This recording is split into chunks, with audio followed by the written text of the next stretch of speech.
നടനും MLA-യുമായ മുകേഷിനെതിരെ ഉന്നയിച്ച me to ആരോപണം വീണ്ടും ഉയർത്തി ബോളിവുഡ് കാസ്റ്റിംഗ് ഡയറക്ടർ ടെസ് ജോസഫ്. ഹേമ കമ്മിറ്റി റിപ്പോർട്ടിന്റെ അടിസ്ഥാനത്തിൽ അമ്മയിൽ ഉയരുന്ന പുതിയ വിവാദങ്ങളുടെ പശ്ചാത്തലത്തിലാണ് ടെസ് ആരോപണം ആവർത്തിച്ചത്. എന്നാൽ ഇത് രാഷ്ട്രീയ ഗൂഢാലോചനയാണെന്നാണ് മുകേഷിന്റെ ന്യായീകരണം. മീ ടു ക്യാമ്പയിൻ്റെ ഭാഗമായാണ് 19 വർഷങ്ങൾക്ക് മുമ്പ് തനിക്ക് മുകേഷിൽ നിന്ന് നേരിട്ട ദുരനുഭവം ടെസ് ജോസഫ് ട്വിറ്ററിലൂടെ തുറന്നു പറഞ്ഞത്.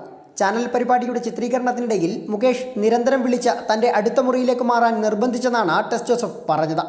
നിരന്തരം ഫോൺ വിളികൾ വന്നതിനെ തുടർന്ന് അന്ന് തൻ്റെ മേധാവിയും ഇപ്പോൾ തൃണമൂൽ കോൺഗ്രസ് MP-യുമായ ഡെറിക് ഒബ്രിയാനോട് പറയുകയും അത് അദ്ദേഹം കാര്യമാക്കാതെയിരിക്കുകയും ചെയ്തുവെന്നും ടെസ് ജോസഫ് വെളിപ്പെടുത്തിയിരുന്നു.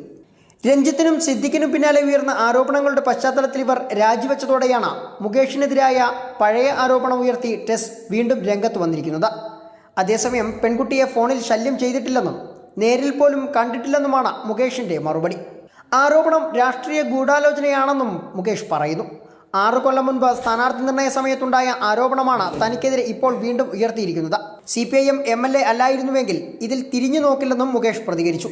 കണ്ടിട്ടില്ലെന്ന് ഞാൻ ഇതിപ്പോഴല്ലെന്ന് 6 കൊല്ലം മുമ്പ് 2018 പറഞ്ഞപ്പം തന്നെ ഞാൻ പറഞ്ഞു, എനിക്ക് ഓർമ്മയില്ല.